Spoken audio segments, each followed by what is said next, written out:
Imagine you're tired and someone asks, "What's wrong?" You say, "I've been working all day." That's the tense we are going to master today. Hello everyone, welcome back to my YouTube channel English with Udani. මගේ YouTube channel එක English with Udaniත් එක්ක එකතු වෙලා ඉන්න ඔයාලා හැමෝම ආදරයෙන් පිළිගන්නවා. ඉතින් ඔයාලා මාත් එක්ක එකතු වෙන්නේ first time නම් අමතක නොකර subscribe කරන්න, like කරන්න, comment කරන්න, share කරන්න ඔයාලගේ යාළුවොත් එක්ක. So we are going to learn present perfect continuous tense today. අපි අද ඉගෙන ගන්න හදන්නේ present perfect continuous tense එක. ඉතින් මේ tense එකට වෙනකන් ඔයාලා ආව කියන්නේ ඔයාලා සෑහෙන දුරට grammar ඉගෙනගෙන තියෙනවා කියන එකයි. ඉතින් අපි හැමදාමත් වගේ systematic විදිහට අපි ඉගෙන ගන්න. මුලින්ම අපි structure එක ඉගෙනගෙන ඊට පස්සේ අපි බලමු කොහොමද මේවා කොයි වගේ අවස්ථාවලදීද use වෙන්නේ කියන එක. හරි. present perfect continuous tense එක කියන එක අපි භාවිතා කරන්නේ අපි අතීතයේ යම්කිසි දවසක අතීතයේදී පටන් අරගෙන මේ දක්වා කරගෙන එන සමහර වෙලාවට මේ දැනුත් කරගෙන යනවා සමහර වෙලාවට මේ දැන් ඉවර කරා විතරයි වගේ වෙන action ගැන කියන්නේ. ඒ කියන්නේ අතීතයේදී යම්කිසි දවසක පටන් අරගෙන මේ වෙනකන් කරගෙන එනවා. දැන් දක්වා දැනුත් කරමින් ඉන්නවා. අන්න ඒ වගේ ක්‍රියාවන් ගැන කියන්න අපි මේ present perfect continuous tense කියන එක පාවිච්චි කරනවා. ඒ වගේම මේ අපි පටන් ගද්දිම කියනවා ඇහුවා what's wrong මොකක්ද අවුල කියලා අහනවා. ඒ අහන්නේ මොකද? එයාගේ වෙනසක් දකින හන්දා. ඒ කියන්නේ අපි මේ දැන් action එකක් ඉවර කරලා තිනවා. හැබැයි ඒකේ ක්‍රියා ඒකේ මොකක් හරි effect එකක් අපිට දකින්න පුළුවන්. ඒ කියන්නේ යා කියනවා I've been working all day. මම අද මුළු දවසම වැඩ කරමින් හිටියා. ඔය උදේ ඉඳන් රෑ වෙනකම්ම මුළු දවසම මේ කතා කරන මොහොත වෙනකම්ම වැඩ කරමින් ඉඳලා. ඒතකොට එයාගේ look එක appearance එක tired look එකක්.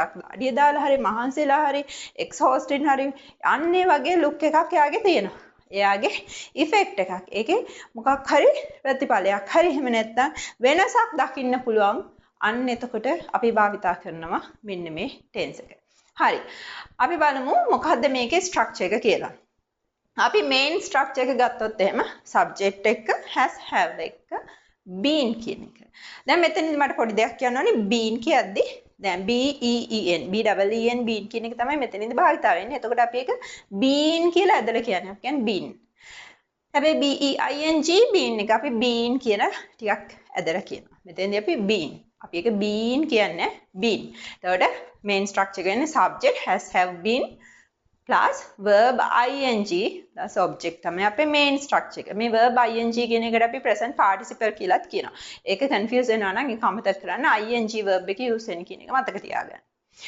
එතකොට අපි බලමු කොහොමද මේක භාවිත වෙන්නේ කියලා. අපි subject එක I, we, you, they වගේ plural subjects එක අපි භාවිත කරන have been කියන එක.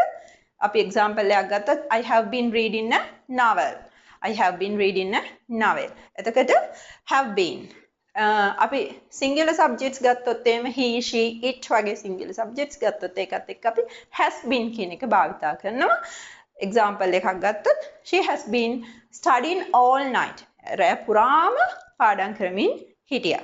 එතකොට සමහර විට දැන් උදේ පාන්දර රෑ ඉඳන් එළි වෙනකම්ම පාඩම් කරලා. අන්න ඒ වගේ අවස්ථාවක. Okay, now let's look at affirmative sentences. Affirmative. ඇත කියන අර්ථය දෙන sentences අපි ගත්තොත් එහෙම. ඒ කියන්නේ තියෙනවා, කරනවා. ඇත කියන අදහස. Affirmative කියන්නේ. I have been learning English for 2 years. මම අවුරුදු දෙකක් තිස්සේ ඉංග්‍රීසි ඉගෙන ගනිමින් ඉන්නවා. එතකොට අවුරුදු දෙකකට කලින් පටන් අරගෙන මේ වෙනකම් ඉගෙන ගනිමින් ඉන්නවා ඉංග්‍රීසි. අන්න ඒක තමයි එතනදී අදහස් දෙන්නේ. She has been cooking since morning. එතකොට උදේ ඉඳන් ඇය උයමින් ඉන්නවා. උදේ තමයි පටන් අරගෙන තියෙන්නේ. උදේ දැන් අපි මේ since කියන එක භාවිතා කරන්නේ starting point එක පෙන්වන්න. අන්න morning උදේ පටන් අරගෙන මේ වෙනකම්ම උයමින් ඉන්නවා. since උදේ ඉඳන් අපි කියන්නේ උදේ ඉඳන් ඊයේ ඉඳන් අන්න ඒ වගේ කියනකොට අපි මේ since කියන එක use කරනවා. එතකොට she has been cooking since morning. උදේ ඉඳන් අය උයමින් ඉන්නවා. They have been fixing the car all day. එතකොට මුළු දවස තිස්සෙම ඕන් කාර් එක ෆික්ස් කරමින් හදමින් ඉන්නවා කියන එක තමයි එතනදී අදහස් වෙන්නේ. එතකොට මුළු දවස තිස්සෙම පීරියඩ් එකක් තිස්සෙම. හරි. අපි දැන් බලමු negative form එක කොහොමද කියලා. negative form එකේදී subject has or have වලට පස්සේ not කියන එක add වෙනවා been වලට කලින්. එතකොට structure වෙන්නේ subject has or have not been verb ing plus object. දැන් අපි I have been කියනකොට අපි කියන්නේ I have been කියනකොට අපිට මෙතනදී අර මේ I have කියනකොට I've, she has කියනකොට she's, they have කියනකොට they've වගේ අපිට contractions use කරලා කතා කරන්න පුළුවන්. දැන් එතකොට අපි negative form එකේදී නම් subject එක has have වලට පස්සේ not කියවනේ. එතකොට මේ has have not දෙක එකතු කරලා contractions එතනදී use කරන්න පුළුවන්. haven't hasn't කියන. Okay, let's look at the sentences. I haven't been learning English for 2 years. එතකොට කියන්නේ මම අවුරුදු දෙකක් තිස්සේ මේ ඉංග්‍රීසි ඉගෙන ගනිමින් ඉන්නේ නැහැ කියන එක. I haven't been learning English for 2 years. She hasn't been cooking since morning. අය උදේ ඉඳන් උයමින් ඉන්නේ නැහැ. They haven't been fixing the car all day. උන් මුළු දවස තිස්සේම car එක fix කරමින් ඉන්නේ නැහැ කියන අදහස. එතකොට ඒ පීරියඩ් එක තිස්සේ මේ මොකක් හරි කාර්යය ක්‍රියාව කරමින් ඉන්නේ නැහැ කියන අර්ථය තමයි එතන නෙගටිව් ෆෝම් එකේදී ගන්න පුළුවන්. ඕකේ දැන් අපි බලමු ඉන්ට්‍රොගේටිව් ෆෝම් එක. නැත්නම් අපි කියනවා ක්වෙස්චන් ෆෝම් එක කියලා. ප්‍රශ්නයක් අහන්නේ කොහොමද? එතකොට ස්ට්‍රක්චර් එක එන්නේ කොහොමද? මේ has or have කියන එක එනවා සෙන්ටෙන්ස් එකේ ඉස්සරහට. has or have subject been verb ing plus object තමයි අපේ ස්ට්‍රක්චර් එක වෙන්නේ. Okay, let's look at some examples. Have you been watching the movie? Have you been watching the movie? ඔයා මේ ෆිල්ම් එක බලද හිටියේ? බලමින්ද හිටියේ? එතකොට ඒ යම් කිසි පීරියඩ් එකක් තිස්සේ ආ ෆිල්ම් එක බලද හිටියේ කියන එක තමයි අහන්නේ. Has he been working late recently? මේ ළඟකදී මේ ඔහු මේ පරක්කු වෙනකම් වැඩ කරමින් හිටියද කියලා අහන්න අපිට මේක යූස් කරන්න පුළුවන්. Have they been living here for long? ඔවුන් මෙහි ගොඩක් කාලයක් තිස්සේද ජීවත් වෙන්නේ? කියලා අහන්න අපිට මෙන්න මේ විදිහට පුළුවන්. එතකොට අපි නෙගටිව් ඉන්ට්‍රොගේටිව් ෆෝම් එක වැඩි යූස් වෙන්නේ නැතුණත් අපි හැමදාම ඉගෙන ගන්නවා. එතකොට ස්ට්‍රක්චර් එක වෙන්නේ hasn't or haven't කියන එක ඉස්සරහට එනවා, subject එක එනවා, been එනවා, verb ing එනවා, object එක එනවා. Haven't you been waiting for the bus? ඔයා බස් එක එනකන් නෙමෙයිද බලාගෙන හිටියේ? කාලයක් තිස්සේ බලාගෙන හිටියේ බස් එක එනකන් නෙමෙයිද කියන එක. මේක මතක තියාගන්න මේ දැන් කියන එක විතරක් නෙමෙයි යම්කිසි පීරියඩ් එකක් කාලයක් තිස්සේ කියන එක තමයි එතනදී අදහස් වෙන්නේ. Haven't you been waiting for the bus? අපි කතා කරා ඔයා මේ බස් එක එනකන් නෙමෙයිද බලන් ඉන්නේ. ඒතකොට පීරියඩ් එක. Hasn't she been teaching here for years? ඇය මෙහි අවුරුදු ගණනාවක් තිස්සේ උගන්වමින් ඉන්නේ නැද්ද කියන අදහස එතනදී අපි ක්වෙස්චන් එකක් විදිහට අහන්න පුළුවන්. Haven't they been working on the project? On project එකේ වැඩ කරමින් නෙමෙයිද ඉන්නේ කාලයක් තිස්සේ කියන අදහස. Okay? අපිට මේ වගේ යම්කිසි පීරියඩ් එකක් කාලයක් තිස්සේ අතීතේ ඉඳන් මේ වෙනකන් යම්කිසි කාලයක් තිස්සේ කරමින් ඉන්න ක්‍රියාවක් ගැන අහන්න පුළුවන් මෙන්න මේ present perfect continuous tense එක use කරලා. හරි අපි බලමු දැන් මේකේ මොනවද uses කියලා. මොන වගේ අවස්ථාවලදීද use වෙන්නේ කියලා. මම මුලින්ම කිව්වා action එකක් පටන් අරගෙන තියෙනවා අතීතයේදී තව වෙනකම් මේ දැන් වෙනකම් continue වෙනවා. Action started in the past and still continuing now.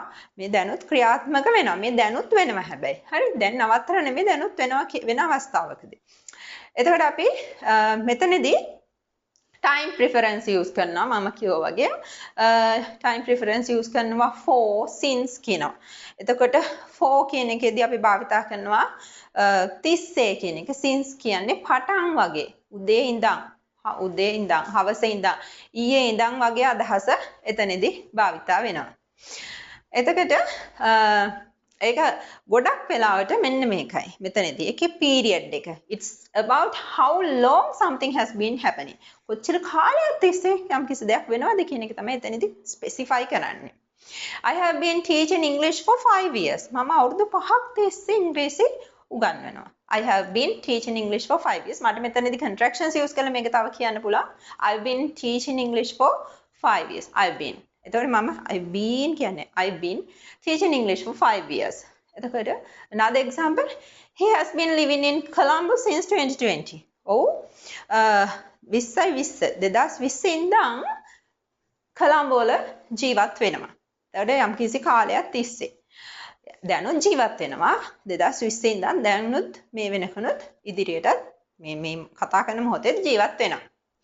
It has been raining since morning. අපි මේව නිතරම කියනනේ උදේ ඉඳන් වහිනවා. උදේ ඉඳන් වහිනවනේ. අපි කොහොමද කියන්නේ? It has been. It's been. It has කියන එක අපිට contractions use කරලා කියන්න පුළුවන්. It's been. It's been raining since morning. උදේ ඉඳන් වහිමින් තියෙනවා. මේ දැනුත් වහිනවා.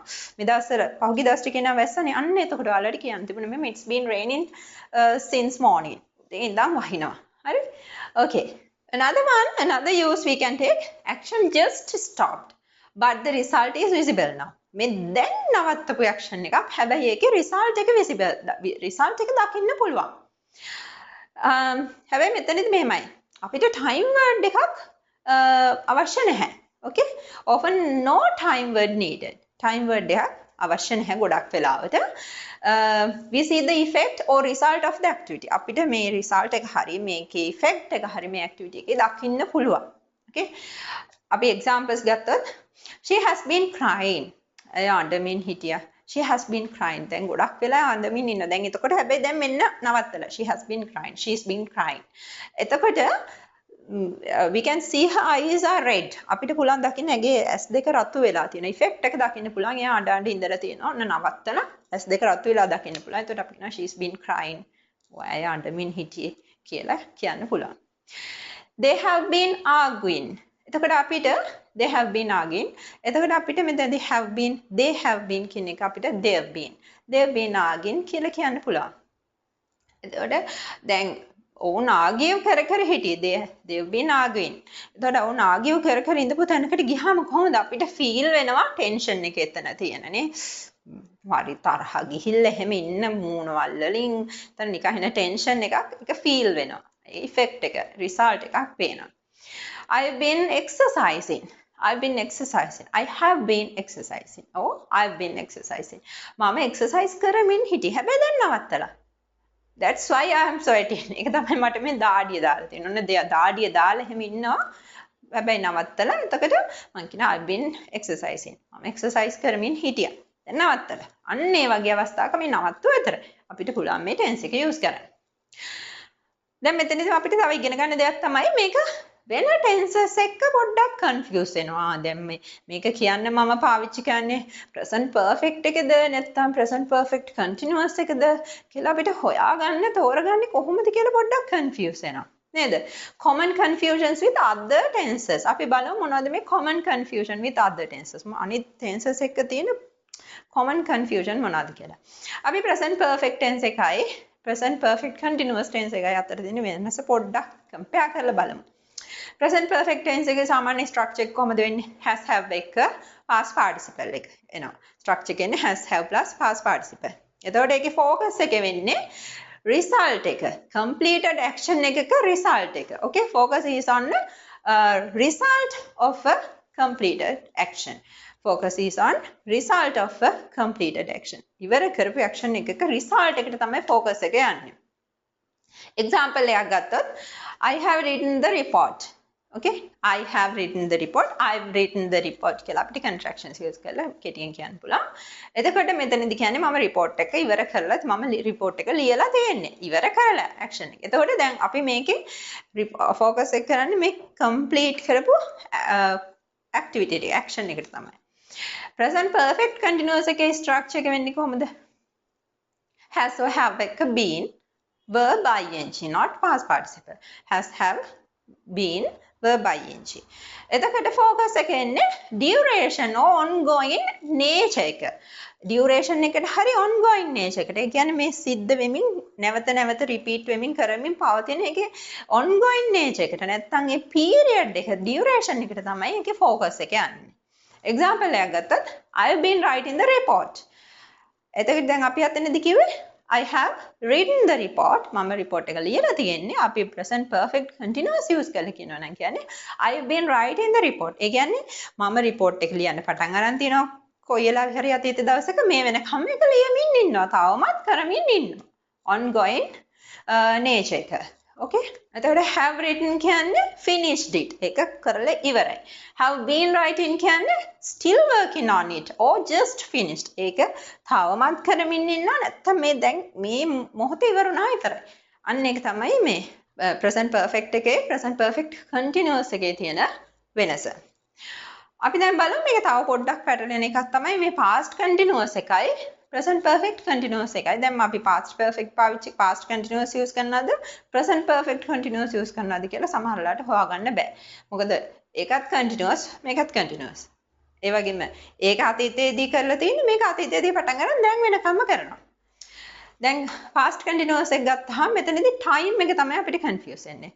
ඒ කියන්නේ past continuous එකේදී specific time in the past අතීතයේ යම්කිසි විශේෂ වෙලාවකදී කරපු දෙයක් තමයි අපි මේ past continuous වලට පාවිච්චි කරන්නේ. example එකක් ගත්තොත් I was working at 5 pm yesterday. මම ඊයේ හවස 5ට වැඩ කරමින් හිටියා. එතකොට හවස 5 කියන specific time එකට මම වැඩ කරමින් හිටියා කියන එක තමයි අපි මේ past continuous use කරා නම් කියවෙන්නේ. එතකොට present perfect continuous use කරලා කරත් වෙන්නේ අතීතයේ යම් කිසි දවසක පටන් අරගෙන මේ වෙනකම කරගෙන යන action එකක් තමයි. I have been working since morning. I've been working since morning. මම උදේ ඉඳන් වැඩ කරමින් ඉන්නවා. එතකොට උදේ වැඩ කරමින් හිටියා කියන එක නෙමෙයි. උදේ පටන් අරගෙන මේ වෙනකම වැඩේ කරමින් ඉන්නවා. අන්න ඒ වගේ action එකක් තමයි present perfect continuous. එතකොට අපිට past continuous use කරලා මේ present perfect continuous වලින් ප්‍රකාශ කරන්න ඕනි අදහසක් ප්‍රකාශ කරන්න බෑ. එතකොට එතන confusion point එක වෙන්නේ මොකද්ද? past continuous වලදී past විතරයි. අතීතයේදී විතරයි. එතකොට ඒක දැනට අදාළ කරගන්න බෑ. දැනට කරමින් ඉන්නවා ක්‍රියාවක් ගැන කියන්න බෑ ඒක පාවිච්චි කරලා. present perfect continuous එකේදී from past up to now. අතීතයේ ඉඳන් දැන් වෙනකම් මේ මොහොත වෙනකම්ම කරමින් ඉන්න දෙයක් අපිට present perfect continuous tense එකෙන් කියන්න පුළුවන්.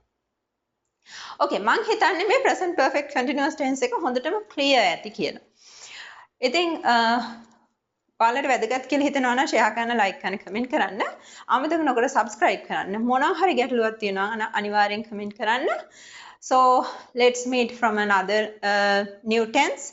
Until then, stay safe. Bye.